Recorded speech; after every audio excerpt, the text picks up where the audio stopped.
Hello दोस्तों, my name is Tanu. Welcome to the session. आज के वीडियो में हम फिर सीडीपी के 30 क्वेश्चन के साथ आपके सामने हाजिर हो चुके हैं।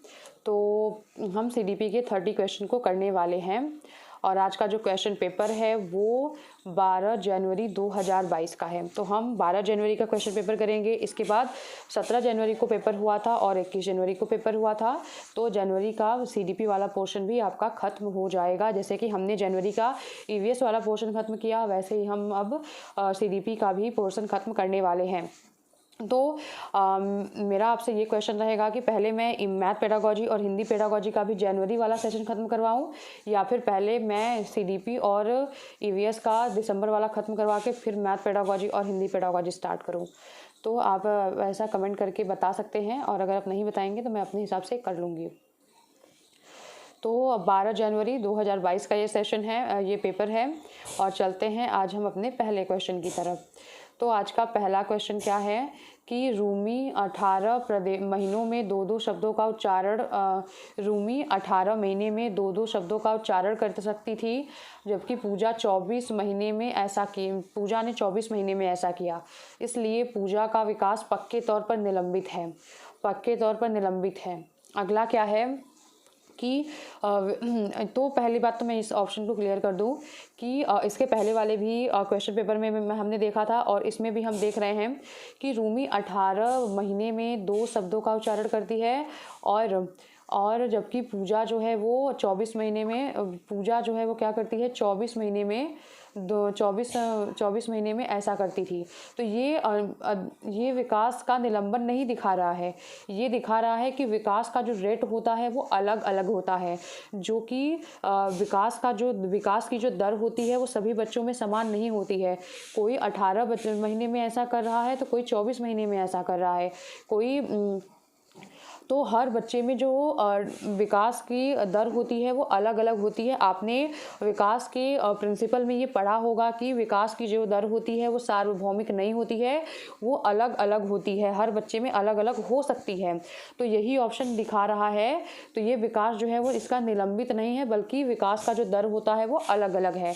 तो पहला ऑप्शन तो गलत हो गया। अगला क्या है कि विकासात्मक प्रतिमान बच्चों के लिए निर्धारित लक्ष्यों की उपलब्धि के लिए सटीक आयु में सही भविष्यवाणी करते हैं। तो ये ऑप्शन भी गलत है। भविष्यवाणी कर सकते हैं लेकिन कुछ हद तक कर सकते हैं, पूरी एकदम सटीक आयु की सही भविष्यवाणी कभी नहीं की जा सकती। तो ये भी गलत होगा। विकास के प्रिंसिपल से ये क्वेश्चन पूछे गए हैं। जिसको ना समझ में आ रहा हो, मैंने एक वीडियो बनाया हुआ है, 7-8-10 वीडियो हैं उसमें, आप वहाँ पे देख सकते हैं कि विकास के प्रिंसिपल मैंने पढ़ाए हुए हैं। तो वहाँ पे मैंने आपको बताया हुआ है कि हम विकास का पूर्वानुमान लगा सकते हैं, लेकिन सटीक पूर्वानुमान नहीं लगा सकते, कुछ हद तक लगा सकते हैं। अगर क्वेश्चन में पूछा जाए कि हम विकास का कुछ हद तक पूर्वानुमान लगा सकते हैं, ये ऑप्शन ठीक होगा। लेकिन अगर क्वेश्चन में ये रहे कि हम विकास की एक सही भविष्यवाणी जो है वो कर सकते हैं, हम विकास की एकदम सही भविष्यवाणी कर सकते हैं, तो ये ऑप्शन जो है वो एकदम ही गलत हो जाएगा। ये ऑप्शन क्या होगा, ये ऑप्शन एकदम ही गलत हो जाएगा। तो यहाँ पे दोनों ही ऑप्शन गलत हैं। तो ये डेवलपमेंट वाला चैप्टर आपको अच्छे से करके जाना है। डेवलपमेंट पे मैंने डेवलपमेंट से रिलेटेड सारे कॉन्सेप्ट को मैंने कंप्लीट किया है 7-8 वीडियो के अंदर। अगर आप चाहें तो 15 या 20 मिनट की वीडियो होंगी, तो आप चाहे तो उसको कर सकते हैं। और वहाँ से क्वेश्चन जो है वो हर बार पूछे गए हैं, और इसका मुझे कोई प्रमाण देने की आवश्यकता नहीं है। मैं प्रीवियस ईयर सॉल्व करवा रही हूँ, आपको समझ में आ रहा है कि क्वेश्चन एक्चुअल में पूछे कहाँ से गए हैं। उन्हीं टॉपिक में से आपको फंसाने की कोशिश की जा रही है, बाकी क्वेश्चन बहुत कम नए बने हुए हैं। तो अगला क्वेश्चन देखते हैं कि मध्य बाल्यावस्था का काल क्या है। मध्य बाल्यावस्था का काल क्या है?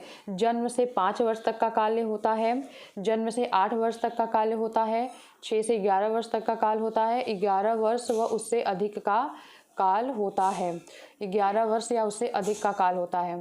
तो मध्य बाल्यावस्था आपको पता ही है कि जन्म से 6 से 11 वर्ष तक का जो समय होता है वो मध्य बाल्यावस्था के अंतर्गत आता है। और 2 से 7 साल तक का जो समय होता है वो प्रारंभिक बाल्यावस्था होता है। जन्म से 2 शैशवावस्था होता है, और 12 वर्ष के बाद जो होता है वो क्या होता है, किशोरावस्था होता है। 11 वर्ष या उससे अधिक तो ये आगे किशोरावस्था में चला जाता है।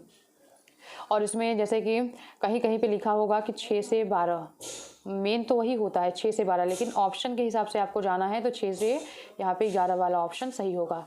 तो इसमें वैरी करते रहते हैं, 1-2 साल जो है वो वैरी कर लेते हैं, उसमें कोई प्रॉब्लम भी नहीं होती है। आपको मतलब लगभग में भी आंसर देना होता है, क्योंकि ये सब एकदम सब्जेक्टिव होता है, ना कि एकदम ऑब्जेक्टिव कि यही आंसर होंगे सर। अगला है कि 5 साल की बच्ची क्या कर सकती है। एक 5 साल की बच्ची है, वो क्या कर सकती है, मतलब कि वो प्रारंभिक बाल्यावस्था में है, अर्ली चाइल्डहुड में है वो। तो संभावित कारणों और उनके प्रभावों की परिकल्पना कर सकती है। प्रभाव की परिकल्पना कर सकती है वो, अरे बाप रे। घटनाओं को वैज्ञानिक रूप से जांच करने के लिए जटिल प्रयोगों की योजना बना सकती है वो, ओ माय गॉड। प्रतीकात्मक और अमूर्त तर्कीकरण कर सकती है। और अगला है कि लक्ष्य निर्देशित व्यवहार व प्रतीकात्मक खेल की शुरुआत कर सकती है। तो यहाँ पे क्या होगा, डी ऑप्शन जो है वो बिल्कुल सही होगा कि प्रारंभिक बाल्यावस्था की लड़की है, 5 साल की बच्ची है, तो वो लक्ष्य निर्देशित व्यवहार कर सकती है और प्रतीकात्मक खेल की शुरुआत भी कर सकती है। तो आपको इससे क्या समझ में आया, आपको इससे समझ में ये आया कि प्रारंभिक बाल्यावस्था के बच्चे जो होते हैं वो लक्ष्य निर्देशित व्यवहार करते हैं और प्रतीकात्मक खेल की शुरुआत करते हैं। आपको ये समझ में आया इस क्वेश्चन से। तो गोल ओरिएंटेड बिहेवियर करते हैं। उसके बाद प्रतीकात्मक खेल का मतलब है कि जैसे कि टीवी में वो देखते हैं कि डॉक्टर है, कोई इंजीनियर है, मतलब इस तरीके से रोल लेते हैं, वो रोल लेके एक दूसरे के साथ खेलते हैं, तो ये सब प्रतीकात्मक खेल होते हैं। और एक मतलब गोल ओरिएंटेड बिहेव करते हैं कि अब मुझे ये चाहिए तो मुझे ये चाहिए, इस तरीके का वो बिहेवियर भी करते हैं इसमें। तो ये किसकी विशेषता है, तो ये प्रारंभिक बाल्यावस्था की विशेषता है, इस क्वेश्चन में ये भी कह रहा है। अगर आपको पता नहीं है तो आप लिख के रखेंगे, वैसे तो पता ही होगा। और अगला क्वेश्चन देखते हैं कि बच्चों के प्राथमिक समाजीकरण के लिए कौन जिम्मेदार है, बताइए। ये क्वेश्चन बार बार पूछा गया, मतलब इस क्वेश्चन से तो मैं थक गई हूँ, हर एक सेशन में ये क्वेश्चन ऐसे ही पूछा जा रहा है सिर्फ। तो बच्चों के प्राथमिक समाजीकरण के लिए कौन जिम्मेदार है, तो परिवार, प्राथमिक में हमेशा परिवार आएगा। स्कूल, धार्मिक संस्थान हो गया, जनसंचार के साधन, ये सब सेकेंडरी में आ जाएंगे, तो परिवार यहाँ पे जिम्मेदार होगा। तो ये सब क्वेश्चन जो है वो प्रैक्टिस से आपने इतना पक्का कर लिया होगा कि ये सब तो गलत ही नहीं होने। पियाजे के सिद्धांत में वह प्रक्रिया जिसमें एक बच्चा नए अनुभव का बोध करने के लिए अपने स्कीमा को रूपांतरित और संशोधित करता है, स्कीमा को रूपांतरित भी कर रहा है और संशोधित भी कर रहा है, रूपांतरित भी कर रहा है स्कीमा को और संशोधित भी कर रहा है। तो ये क्या कर रहा है, तो ये क्या कर रहा है, तो ये क्या कर रहा है, एकोमोडेशन कर रहा है, ठीक है, समायोजन कर रहा है। मतलब रूपांतरित करना और संशोधित करना, मॉडिफिकेशन करना, इम्प्रूव करना जो होता है वो समायोजन में आता है, ठीक है। नए ज्ञान को जोड़ना जो होता है, अगर हम नए ज्ञान को जोड़ रहे हैं, मतलब एसिमिलेशन कर रहे हैं, तो वो अनुकूलन होता है। नए ज्ञान को जोड़ना अनुकूलन होता है, समायोजन करना, परिवर्तन करना, चेंज करना, मॉडिफिकेशन करना, इम्प्रूव करना, ऐसे कोई वर्ड्स आते हैं तो वो समायोजन हो जाता है। और उसके बाद कंजर्वेशन मैंने आपको बताया ही था, केंद्रीकरण का मतलब कि ईगो सेंट्रिज्म, मतलब कि अपने तक ही, अपने आप को सेंटर में रखकर कोई भी व्यवहार वो करते हैं। और अगला क्वेश्चन है कि 6 नंबर वाला क्वेश्चन कि अप्सा आलू की चिप्स को दिखाते हुए कहती है तितली, आलू की चिप्स को दिखाते हुए कहती है तितली। जीन पियाजे के अनुसार इस प्रकार का प्रतीकात्मक विचार किस अवस्था की विशेषता है। प्रतीकात्मक जो ये विचार है वो किस अवस्था की विशेषता है, ये प्रतीकात्मक विकास किस विचार की अवस्था है। ये तो आपको देखिए, ये जो क्वेश्चन है अब आप इसको बोलेंगे कि एकदम नया, एकदम अलग, पता नहीं कैसा क्वेश्चन पूछ दिया गया। ये क्वेश्चन पूछा जीन पियाजे से ही गया है भी इजी, कि अप्सा जो है वो आलू का चिप्स दिखा रही है, कुछ का शेप ऐसा बन जाता है, तितली टाइप का हो गया, उसको उसमें तितली का शेप दिखता है। तो जीन पियाजे के अनुसार इस प्रकार का जो प्रतीकात्मक विचार है वो किस अवस्था में मिलेगा। संवेद चालक में तो मिलेगा ही नहीं, क्योंकि ये 0 से 2 वर्ष तक की अवस्था है। ये पूर्व संक्रियात्मक अवस्था में बच्चे को मिलेगा, क्योंकि बच्चा इसमें इतना लॉजिक और तर्क नहीं लगा पाता है। तो ये पूर्व संक्रियात्मक अवस्था में बच्चे को प्री ऑपरेशनल स्टेज में मिलेगा। मूर्त संक्रियात्मक में तो बच्चा अपना तर्क यूज करने लग जाता है, अमूर्त तो होगा ही नहीं ये। तो यहाँ पे क्या होगा, ये प्री ऑपरेशनल स्टेज होगा। तो ये क्वेश्चन जो है वो क्या है, एप्लीकेशन बेस्ड। आप इसको याद करके नहीं कर सकते, आप इसको प्रैक्टिस करके कर सकते हैं कि ऐसा सिचुएशन अगर आया तो ऐसे आंसर यहाँ पे दिया जाएगा, बस यही कर सकते हैं आप। प्रतीक मतलब आपको इसके पहले वाले क्वेश्चन में भी जो 5 साल की बच्ची थी वो प्रतीकात्मक खेल खेल रही है, किस अवस्था में थी वो, प्रारंभिक बाल्यावस्था में भी थी, तो वो भी तो 2 से 5 साल की ही बच्ची थी। पूर्व संक्रियात्मक अवस्था भी तो 7 साल तक की होती है, 2 से 7 साल तक की अवस्था होती है। तो यहाँ पे ये कनेक्ट कर सकते हैं आप यहाँ से भी इसको। अगला क्वेश्चन है कि लेव वाइगोत्स्की की निम्नलिखित में से किन कारकों को बच्चों के संज्ञानात्मक विकास के लिए महत्वपूर्ण मानते हैं। तो लेव वाइगोत्स्की का क्वेश्चन है ये। संस्कृति को महत्वपूर्ण मानते हैं, बिल्कुल सही है। भाषा को मानते हैं, बिल्कुल सही है। स्कीमा का गठन और उसमें बदलाव, तो ये जीन पियाजे का कॉन्सेप्ट है, ना कि लेव वाइगोत्स्की का है। उद्दीपन और प्रतिक्रिया का संबंध, तो इसको ये इनका तो है ही नहीं, ये व्यवहारवादियों का है। तो आपको क्या समझ में आया। तो लेव वाइगोत्स्की के अनुसार बच्चों के संज्ञानात्मक विकास के लिए संस्कृति और भाषा क्या है, संस्कृति और भाषा दोनों ही महत्वपूर्ण है। तो पहला और दूसरा जो है यहाँ पे आंसर बन जाएगा। यहाँ पे पहला और दूसरा जो है वो क्या बनेगा, आंसर बनेगा। अगला लेव वाइगोत्स्की से फिर क्वेश्चन आया अगला कि लेव वाइगोत्स्की का समाज शास्त्रीय सिद्धांत शिक्षण अधिगम के लिए किस पर बल देता है। पुरस्कार और सजा पर बल देता है, वेदन और प्रत्यय स्मरण पर बल देता है।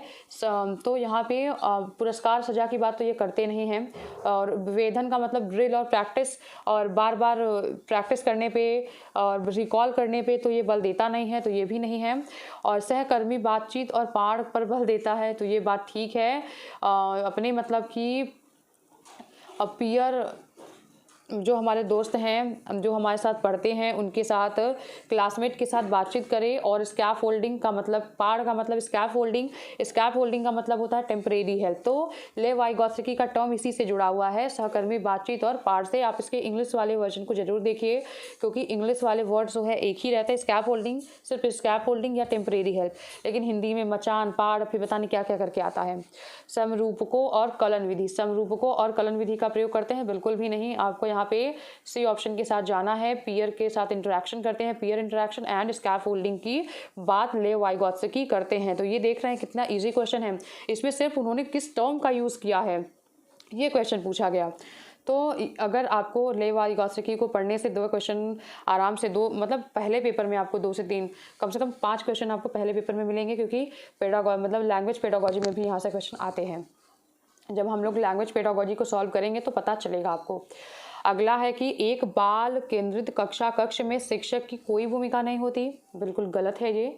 बाल केंद्रित कक्ष बार बार इससे क्वेश्चन आए हुए हैं, आपने मतलब पहले इसके जो भी मैंने सेशन लिया आपने वहाँ पे देखा होगा। एक निष्क्रिय भूमिका निभाता है शिक्षक, बिल्कुल भी नहीं, ऐसा भी नहीं है। अधिगम को बढ़ावा देने के लिए सहयोगात्मक कक्षा संस्कृति का निर्माण करता है, ये बात बिल्कुल ठीक है। बच्चों को निर्देश देने के लिए तानाशाह की भूमिका निभाता है, एकदम ही गलत है। अब बच्चा जो है वो बाल केंद्रित शिक्षा पद्धति में क्या होता है, एक सुविधादाता होता है, एक फैसिलिटेटर होता है, सुविधा बच्चों को प्रदान करता है, ना कि निष्क्रिय और तानाशाह हो जाता है। तो अधिगम को बढ़ावा देने के लिए एक सहयोगात्मक कक्षा संस्कृति का निर्माण करता है। तो सी ऑप्शन जो है यहाँ पे क्या होगा, वो बिल्कुल सही हो जाएगा। अब हम अगले क्वेश्चन की तरफ चलते हैं। उस तर्क की पहचान करें जो लॉरेंज कोहलबर्ग के नैतिक विकास के सिद्धांत में सामाजिक अनुबंध अभिविन्यास के चरण को रेखांकित करता है। उस तर्क की पहचान करें जो लॉरेंज कोहलबर्ग के नैतिक विकास के सिद्धांत में सामाजिक अनुबंध अभिविन्यास के चरण को रेखांकित करता है। तो आदर्श क्या है, आदर्श पारस्परिकता की समझ हो गया। सामाजिक वस्तु सुनिश्चित करने के लिए नियम महत्वपूर्ण है। यहाँ पे क्या होगा, मानव उद्देश्य को आगे बढ़ाने के लिए कानून और नियम जो है वो लचीले उपकरण हैं। विवेक के स्वचुने हुए नैतिक सिद्धांतों के द्वारा सही कार्यों को परिभाषित किया गया है। तो ये जो है वो लास्ट स्टेज है, यूनिवर्सल एथिकल प्रिंसिपल वाला है कि नैतिक सिद्धांतों को। तो ये भी नहीं होगा। यहाँ पे क्वेश्चन पूछा गया सामाजिक अनुबंध अभिविन्यास सोशल कॉन्ट्रैक्ट ओरिएंटेशन है, ठीक है। यहाँ पे कोहलबर्ग के अकॉर्डिंग पूछा गया, मोरल डेवलपमेंट का जो कोहलबर्ग का थियरी है उसके अकॉर्डिंग पूछा गया कि सोशल कॉन्ट्रैक्ट ओरिएंटेशन जो लॉ है वो चारों में से कौन दिखा रहा है। तो laws and rules are flexible instrument for human purposes. तो यहाँ पे अगर आप देख सकते हैं कि लॉ एंड रूल जो है वो फ्लैक्सिबल इंस्ट्रूमेंट है। तो सोशल कॉन्ट्रैक्ट ओरिएंटेशन में यही सोशल कॉन्ट्रैक्ट ओरिएंटेशन में लॉ एंड रूल जो है वो फ्लेक्सिबल हो जाते हैं, इसके बारे में बताया गया है।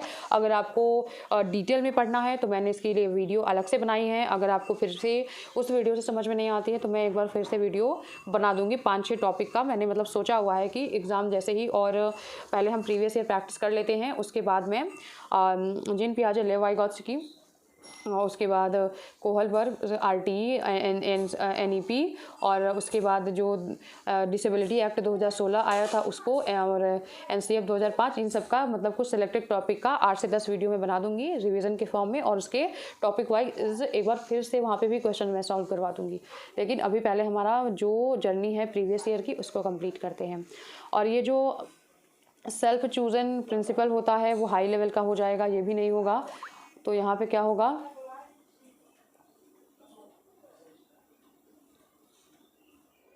यहाँ पे सी ऑप्शन जो है वो बिल्कुल सही हो जाएगा। और अगला क्वेश्चन है कि हार्वर्ड गार्डनर के बहुबुद्धि सिद्धांत के अनुसार किस बुद्धि वाले व्यक्ति अमूर्त विचार के साथ कार्य कर पाते हैं और प्रतीकों का हेर फेर करके समस्या समाधान कर पाते हैं। हार्वर्ड गार्डनर के बहुबुद्धि सिद्धांत के अनुसार किस बुद्धि वाले व्यक्ति अमूर्त विचार के साथ कार्य करते हैं और प्रतीकों का हेर फेर करके समस्या का समाधान कर सकते हैं। तो यहाँ पे कौन से वाले बच्चे ऐसे होते हैं, तो यहाँ पे कौन से वाले बच्चे ऐसे होते हैं, सृजनात्मक बच्चे नहीं, स्थानिक भी नहीं है, ये तर्क शास्त्रीय और गणितीय, क्योंकि गणित में ही अमूर्त विचार बच्चे करते हैं। जो चीज़ें नहीं होती हैं हमें उसे भी मानना पड़ता है, माना कि ये, माना कि एक्स, माना कि वाई, माना कि जेड, माना कि ये। तो ये तर्क शास्त्रीय गणितीय बुद्धि वाले बच्चे जो होते हैं प्रतीकों का हेर फेर करके गणितीय मतलब समस्याओं का समाधान करते हैं। तो यहाँ पे क्या है, ये गणितीय बुद्धि है, ना कि प्रतीकवादी है, स्थानिक भी नहीं है, सृजनात्मक भी नहीं है, तर्कशास्त्रीय और गणितीय बुद्धि है। तो ये तो आपको अच्छे से पढ़ के ही जाना है। और अगला है कि भारत में अधिकांश कक्षाएं बहुभाषी हैं और इसे एक शिक्षक के द्वारा किस रूप में देखा जाना चाहिए।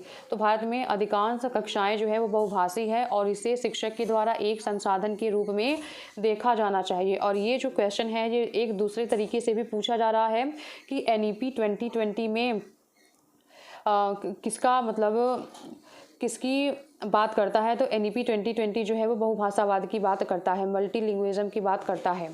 तो ये एक बार ये क्वेश्चन नॉर्मल से भी पूछ सकते हैं और एनईपी 2020 से भी पूछ सकते हैं। दोनों का आंसर जो है वो सेम होगा कि भारत में अधिकांश कक्षाएं बहुभाषी हैं और इसे शिक्षक के द्वारा एक संसाधन के रूप में समझना चाहिए। तो यहाँ पे क्या है, ए ऑप्शन जो है वो बिल्कुल ठीक है।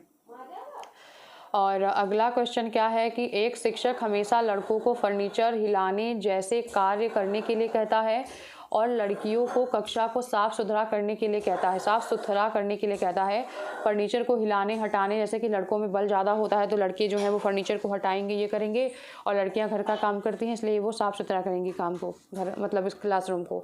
तो यह अवधारणा उपयुक्त नहीं है क्योंकि यह किसका उदाहरण है, ये जेंडर रूढ़िवादिता, जेंडर स्टीरियोटाइप का एग्जाम्पल है। तो ए ऑप्शन यहाँ पे क्या होगा, बिल्कुल ही सही होगा। जेंडर पहचान का नहीं है, स्थिरता का भी नहीं है और समानता का भी नहीं है।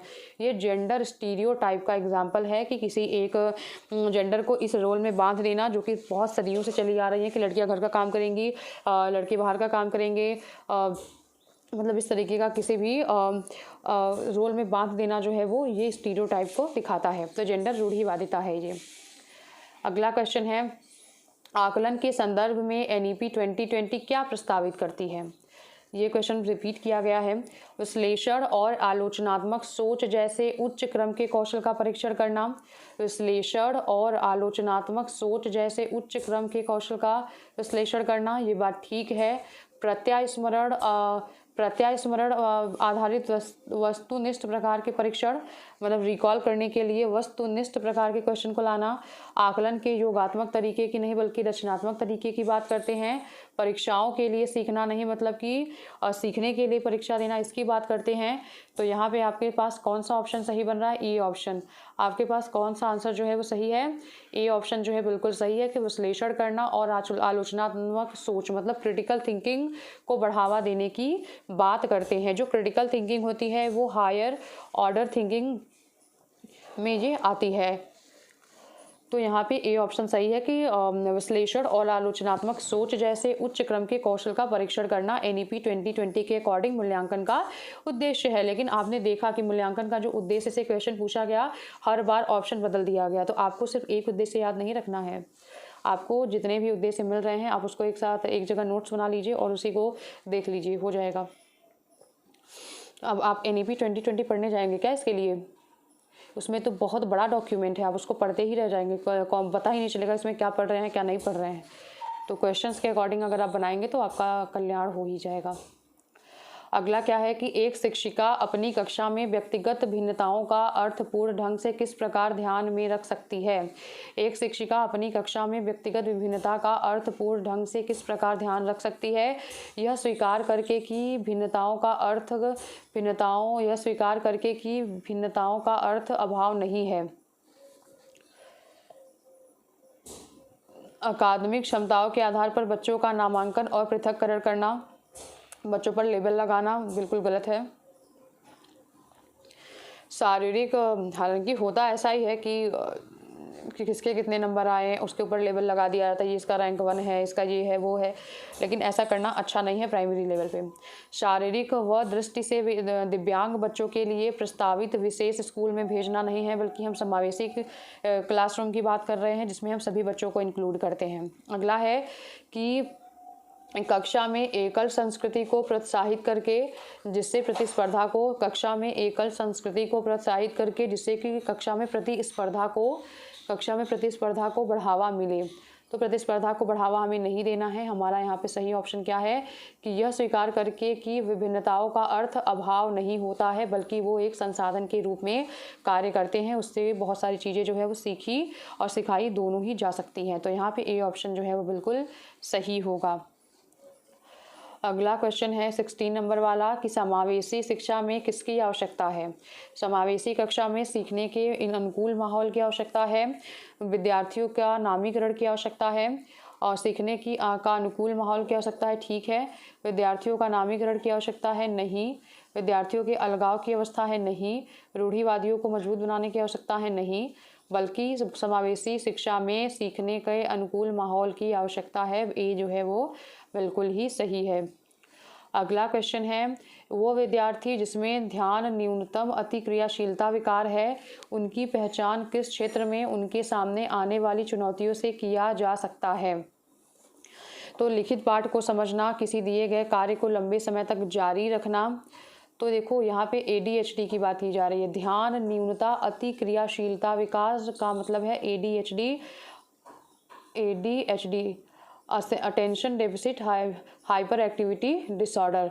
इसमें क्या होता है कि हमारा ध्यान जो है वो एक जगह नहीं लग पाता, 1-2 मिनट यहाँ लगेगा फिर कहीं और, फिर कहीं और, फिर कहीं और। तो जिन बच्चों को ADHD होता है हमें उनके कार्य को छोटे छोटे भागों में डिवाइड कर देना चाहिए। तो लिखित पाठ को समझना, नहीं।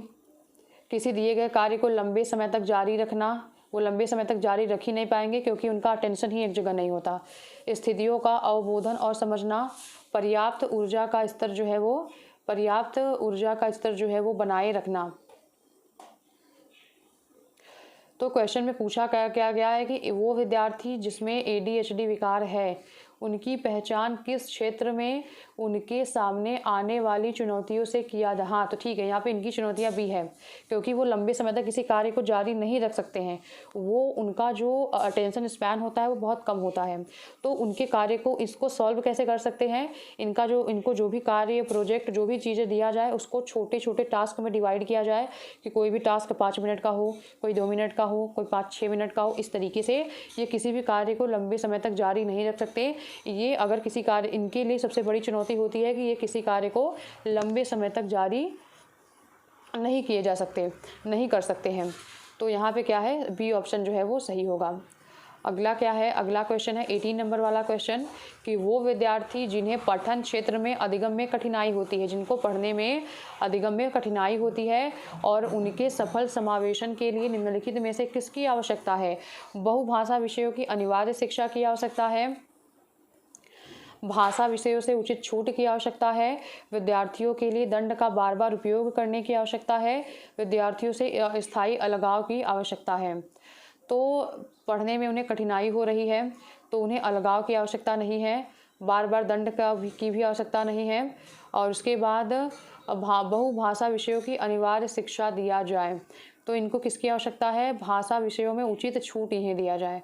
इन्हें पढ़ने में प्रॉब्लम हो रही है तो इन्हें भाषा विषयों में उचित छूट दिया जाए। अगर इन्हें रीडिंग में कोई प्रॉब्लम हो रही है, उनको पढ़ने के क्षेत्र में प्रॉब्लम हो रही है तो उन्हें भाषा विषयों में उचित छूट दिया जाए कि हाँ वो तो मतलब गलतियाँ कर रहे हैं तो उन्हें डांटा फटकारा ना जाए, उन्हें बल्कि थोड़ी बहुत छूट प्रदान की जाए कि हाँ वो इतनी मिस्टेक कर सकते हैं, उसको हम बीच बीच में उनको सॉल्व करवाते रहेंगे। तो यहाँ पे बी ऑप्शन जो है वो ठीक होगा। अगला है 19 नंबर वाला क्वेश्चन कि उपकरणों और सहायक तकनीकों की पहुंच को अनुकूलित करने से निम्नलिखित में से किसके समावेशन में मदद मिलेगी? उपकरण और सहायक तकनीकों की पहुंच को अनुकूलित करने के लिए किसके समावेशन में मदद मिलेगी? वो विद्यार्थी जो दृष्टिबाधित हैं, बिल्कुल ठीक है जी। जो बच्चे दृष्टिबाधित हैं उनके लिए, उनके हेल्प के लिए तकनीकों का यूज़ किया जा सकता है, कोई सहायक तकनीक का यूज़ किया जा सकता है। और वो विद्यार्थी जिन्हें ADHD है वो भी ठीक है। वो विद्यार्थी जिन्हें प्रमस्तिष्कीय घात है, सेरेब्रल पॉलिसी क्या बोलेंगे इसको, सेरेब्रल पॉलिसी, और असाधारण प्रतिभा वाले छात्र जो कि एक्स्ट्रा ऑर्डिनरी टैलेंटेड बच्चे हैं। तो यहाँ पे हमारा आंसर क्या होगा? सभी बच्चों को हेल्प करेंगे। उपकरण और सहायक तकनीकों की पहुंच को अनुकूलित करने के लिए किसके समावेशन में मदद मिलेगी? तो दृष्टिबाधितों को भी मिलेगी, ADHD वालों को भी मिलेगी, सेरेब्रल पॉलिसी वाले को भी मिलेगी और एक्स्ट्रा ऑर्डिनरी छात्रों को भी मिलेगी। तो यहाँ पे क्या हो जाएगा? डी ऑप्शन जो है वो बिल्कुल सही होगा। 20 नंबर वाला क्वेश्चन है, निम्नलिखित में से कौन सा विकल्प दी गई दिव्यांगता और संबंधित विद्यार्थियों के समावेशन हेतु यथोचित संयोजन रणनीति का सही युग्म है?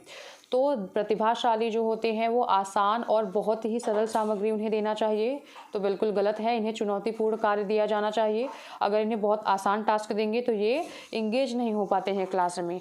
स्वलीनता का मतलब ऑटिज्म होता है। कक्षा की व्यवस्था को बार बार बदलते रहना चाहिए, ये भी गलत है, क्योंकि जो ऑटिज्म वाले बच्चे होते हैं उन्हें एक ही तरह की दिनचर्या जो है वो प्रोवाइड कराने में मदद करनी चाहिए। मतलब कोई भी चीज़ जो है वो बार बार बदली ना जाए, इसमें हमें ध्यान देना होता है।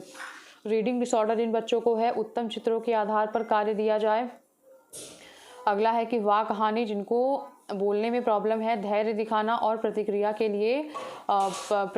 के लिए उन्हें पर्याप्त समय देना चाहिए। तो यहाँ पे क्या होगा?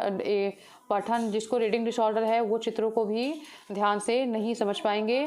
तो यहाँ पे जिसको स्पीच इम्पेयरमेंट है, मतलब जिसको बोलने में प्रॉब्लम है, उन्हें धैर्य दिखाना और प्रतिक्रिया देने के लिए पर्याप्त समय देना चाहिए। जिनको बोलने में प्रॉब्लम है, मतलब कि कोई बोलने का प्रॉब्लम ऐसा ही नहीं होता कि मतलब हकला के बोलना, तुतला के बोलना, या फिर कई बार होता है कि बहुत जल्दी बोल देना। कई बार हम बहुत घबरा जाते हैं, क्वेश्चन पूछे जाते हैं हमसे इंटरव्यू पैनल के द्वारा, तो हम मतलब बहुत घबरा के एकदम मतलब होता नहीं, फेस एकदम लाल, कान एकदम लाल, ऐसे मेरे भी हो जाते हैं कभी कभी। और जब एग्जामिनर क्वेश्चन पूछते हैं तो मतलब ऐसा हो जाता है, मतलब अचानक सा, फिर उसके बाद ठीक हो जाता है, लेकिन 1 मिनट के लिए ऐसा हो जाता है। तो उसमें क्या होता है कि हमें धैर्य दिखाना होता है और वो मतलब हमें आंसर करे, इसके लिए हमें थोड़ा सा उनको समय देना होता है कि हाँ पहले आप अपना समय ले लो, अपने से सोच लो, उसके बाद बताओ। तो यहाँ पे जो वाह कहानी और ये बात जो है वो सही है और सारे जो है वो गलत तरीके से मिलान किए हुए हैं। अगला है कि अधिगम तब प्रभावी होगा जब यह बाहरी प्रेरकों के द्वारा निर्देशित हो। नहीं, जब ये आंतरिक प्रेरक के द्वारा निर्देशित होता है तब ज़्यादा प्रभावी होता है। यह प्रतिस्पर्धा को बढ़ावा देता है, बिल्कुल नहीं। अधिगम विद्यार्थियों के लिए अधिगम लक्ष्य पूरी तरीके से शिक्षक के द्वारा तैयार किया जाए, नहीं। विद्यार्थियों को अपने अधिगम लक्ष्य स्वयं निर्धारित करने के अवसर दिए जाए, बिल्कुल ही सही। जब बच्चा सेल्फ मोटिवेटेड होगा तो वो अपने अधिगम के लक्ष्य को स्वयं निर्धारित करेगा और ये ज़्यादा इफेक्टिव होगा, इसीलिए डी ऑप्शन यहाँ पे बिल्कुल सही होगा। अगला है कि शिक्षण अधिगम का रचनावादी दृष्टिकोण किसको दिखाता है? तो सूचना की निष्क्रिय प्राप्ति पर जोर देता है। रचनावादी दृष्टिकोण जो है वो निष्क्रिय नहीं बल्कि सक्रिय प्राप्ति पर जोर देता है। बच्चों की बुद्धि लब्धि की गणना करने को प्रोत्साहित करता है, बिल्कुल भी नहीं कि IQ टेस्ट करने को प्रोत्साहित नहीं करता। अधिगम को अर्थ निर्माण प्रक्रिया के रूप में देखता है, ये बात बिल्कुल ठीक है। क्रमादेशित निर्देश के उपयोग पर केंद्रित है कि क्रम से उसे आदेश दिया जाए, आदेश और निर्देश दिया जाए, उसके उपयोग पर केंद्रित है, तो बिल्कुल नहीं। यहाँ पे क्या होगा, रचनावादी कक्षा में अधिगम को अर्थ निर्माण की प्रक्रिया के रूप में देखा जाता है। यहाँ पे सी ऑप्शन जो है वो बिल्कुल सही होगा। अगला क्वेश्चन है कि NEP 2020 किसकी ओर बदलाव का प्रस्ताव रखती है? किसकी ओर बदलाव का प्रस्ताव रखती है? यह सीखना कि कैसे सीखना है, ये बात ठीक है। रटकर सीखने की प्रक्रिया पर जोर नहीं देती। पाठ्यक्रम सामग्री में वृद्धि पर भी जोर नहीं देती। मानकीकरण पर भी ये जोर नहीं देती। ये किस पे जोर देती है कि यह सीखना कि कैसे सीखना है। NEP 2020 किस ओर बदलाव का प्रस्ताव रखती है? यह सीखना कि कैसे सीखना है, इस पर जोर देती है। तो ए ऑप्शन जो है वो बिल्कुल सही है कि हमें करके सीखना है, हमें एक्टिविटी में इंगेज होकर सीखना है, हमें एक्सप्लोर करके सीखना है, हमें होलिस्टिक डेवलपमेंट को ध्यान में रखना है, हमें बच्चे के हर एक एस्पेक्ट को डेवलप कराना है। तो सीखना कैसे है, इस पे जोर देता है। ठीक है, तो यहाँ पे ए ऑप्शन जो है वो बिल्कुल सही होगा। अगला क्वेश्चन है कि अनुप्रयोग विश्लेषण और संश्लेषण किसके उदाहरण हैं? अनुप्रयोग विश्लेषण और संश्लेषण जो है वो किसके उदाहरण हैं? उच्च क्रम चिंतन कौशल का उदाहरण है, निचले क्रम के कौशल का उदाहरण है, घोषणात्मक ज्ञान का उदाहरण है, या फिर प्रक्रियात्मक ज्ञान का उदाहरण है। मैंने इसके पहले वाले वीडियो में मतलब क्वेश्चन में भी आपको बताया, अभी भी बता रही हूँ। अनुप्रयोग करना, विश्लेषण करना और संश्लेषण करना, क्रिटिकल थिंकिंग करना, ये सब उच्च क्रम चिंतन कौशल के उदाहरण हैं। इसमें उच्च क्रम कौशल के ये उदाहरण हैं। इसमें क्या है, हायर ऑर्डर थिंकिंग स्किल के एग्जाम्पल हैं। ये एनालिसिस करना, सिंथेसिस करना, एप्लीकेशन, ये सब क्या है, हायर ऑर्डर थिंकिंग स्किल के अंतर्गत आते हैं। और याद करना, इंफॉर्मेशन लेना, ये सब क्या होता है, लोअर ऑर्डर थिंकिंग स्किल में आते हैं। और उसके बाद अगला है, आप इसको याद करके रख सकते हैं, या फिर आपने उसको पढ़ा होगा, क्या बोलते हैं, ब्लूम की टैक्सोनॉमी, तो वहाँ पे भी आपने ये देखा होगा। अगर आपने नहीं देखा है तो आप इसको लिख के रख लीजिए। अनुप्रयोग, विश्लेषण, संश्लेषण, ये सब सृजनात्मकता, क्रिटिकल थिंकिंग मतलब आलोचनात्मक थिंकिंग, ये सब हायर ऑर्डर थिंकिंग स्किल के अंतर्गत आते हैं। याद करना जो है वो इसके अंतर्गत आएगा, लो ऑर्डर थिंकिंग स्किल में।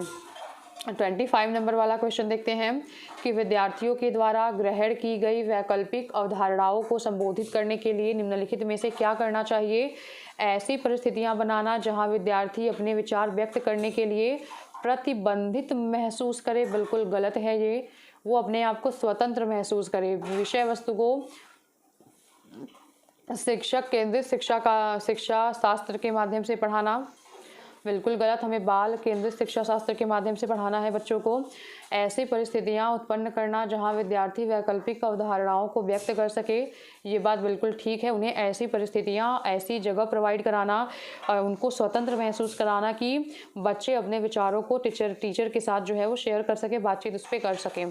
और उसका अगला क्या है कि अधिगम प्रक्रिया में विद्यार्थियों के सामाजिक सांस्कृतिक संदर्भ की भूमिका की उपेक्षा करना, उपेक्षा नहीं करना है बल्कि हमें उसका सम्मान करना है। तो यहाँ पे क्या होगा हमारा आंसर, यहाँ पे हमारा आंसर सी होगा कि ऐसी परिस्थितियाँ बनाना जहाँ विद्यार्थी अपने विचार व्यक्त करने के लिए प्रतिबंधित विद्यार्थियों द्वारा ग्रहण की गई वैकल्पिक धारणाओं को संबोधित करने के लिए ऐसी परिस्थितियां उत्पन्न करना जहां विद्यार्थी वैकल्पिक धारणाओं को व्यक्त कर सके। तो यहाँ पे सी ऑप्शन हमारा बिल्कुल ठीक आंसर हो जाएगा।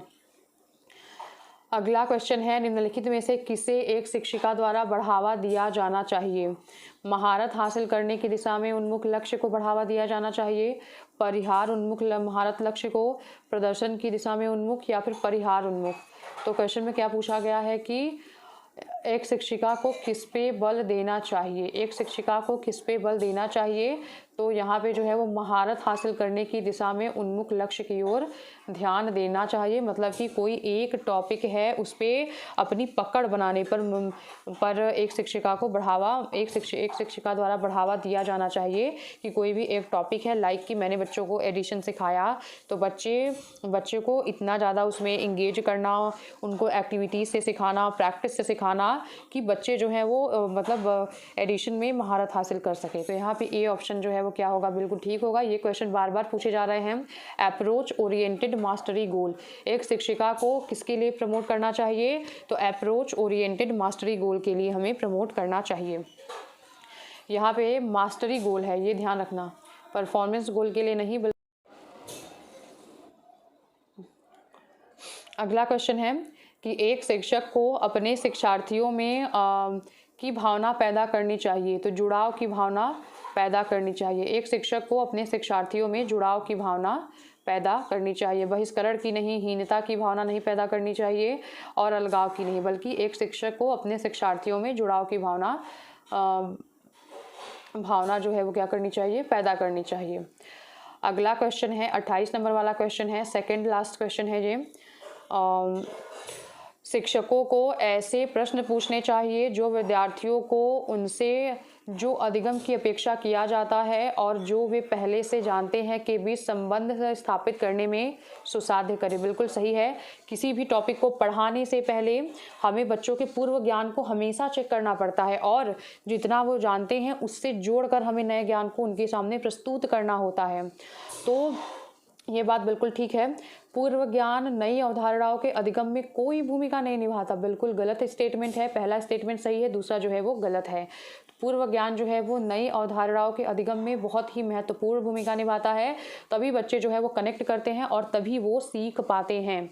तो यहाँ पे सी ऑप्शन जो है वो बिल्कुल सही होगा। अगले क्वेश्चन की तरफ चलते हैं। निम्नलिखित में से कौन सा प्रेरणा के स्रोत और प्रेरणा के प्रकार का सही युग्म है। दंड से बचाव के लिए, तो ये आंतरिक नहीं बाहरी प्रेरणा है। नगद पुरस्कार आंतरिक नहीं बाहरी है। जिज्ञासा जो है बाहरी नहीं आंतरिक है। और अगला क्या है, रुचि जो है वो क्या है, वो आंतरिक प्रेरणा है। इंटरेस्ट क्या है, इंटरनल मोटिवेशन है। तो यहाँ पे डी ऑप्शन जो है वो बिल्कुल ठीक होगा। और आज का लास्ट क्वेश्चन है कि प्रभावी अधिगम हेतु निम्नलिखित प्रभावी अधिगम के लिए, इफेक्टिव लर्निंग के लिए निर्देश के लिए प्रारंभिक बिंदु क्या होना चाहिए। असफलता का डर, बच्चों को डरा दिया जाए कि अगर आप नहीं करोगे तो फेल हो जाओगे, इस तरीके का। बच्चों का सामाजिक सांस्कृतिक परिप्रेक्ष्य, ये हो सकता है। सफलता के लिए इनाम देना, ये भी नहीं होगा। प्रतिस्पर्धा की भावना को बढ़ावा देना, ये भी नहीं होगा। प्रभावी अधिगम के लिए बच्चों को निर्देश लेने के लिए प्रारंभिक बिंदु बच्चों का सामाजिक सांस्कृतिक परिप्रेक्ष्य होना चाहिए। बच्चों का सामाजिक सांस्कृतिक परिप्रेक्ष्य, बच्चों का जो सोशियो कल्चरल कॉन्टेक्स्ट है उसको वो जो है वो केंद्र में होना चाहिए। मतलब कि हम कोई भी बच्चों को एग्जाम्पल दे रहे हैं, कोई भी टॉपिक स्टार्ट कर रहे हैं, तो पहले हम ऐसे स्टार्ट करें जो उनको उनके रियल लाइफ, उनके समाज, उनके संस्कृति, उनके आस पड़ोस, उनके वातावरण से उनको जोड़कर हम उसको दिखा पाएँ। तो यहाँ पे क्या होगा, बी ऑप्शन जो है वो बिल्कुल सही होगा यहाँ पे। तो आज हम 30 क्वेश्चन जो है वो कर चुके हैं और 12 जनवरी 2022 का पेपर भी हम खत्म कर चुके हैं। अब बहुत जल्द ही सिर्फ 17 जनवरी और 21 जनवरी 2 पेपर और बचे हुए हैं। उसके बाद जो है वो जनवरी सेशन के सारे पेपर जो है वो खत्म हो जाएंगे CDP वाले पोर्शन के। और उसके बाद हम मैथ पेडागोजी, हिंदी पेडागोजी पे भी काम करने वाले हैं और EVS के कंटेंट वाले पार्ट पर भी काम करने वाले हैं। तो आज के लिए इतना ही। Thank you so much.